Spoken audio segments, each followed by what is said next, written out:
கரப்பான் பூச்சி கட்சிக்கு எதிரான மனுவை அவசரமாக விசாரிக்க மறுப்பு தெரிவித்திருக்கிறது உச்சநீதிமன்றம். முக்கிய செய்தியா பார்க்கிறோம்.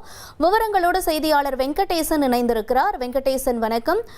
என்ன நடந்தது? இந்த மனு தொடர்பான முழு விவரங்கள் என்ன? நீதிமன்றம் மறுப்பு தெரிவித்ததற்கான காரணங்களையும் பதிவு செய்யும். வணக்கம். வேலைவாய்ப்பற்ற இளைஞர்கள் விவகாரத்தில் கரப்பான் பூச்சி என்று உச்சநீதிமன்ற தலைமை நீதிபதி கடந்த வாரம் ஒரு விமர்சன கருத்தை தெரிவித்ததை தொடர்ந்து இணையத்தில் கரப்பான் பூச்சி ஜனதா கட்சி தொடங்கி அந்த விவகாரம் என்பது தற்போது இணையத்தில் வைரலாகி பேசுபொருளாகியுள்ளது.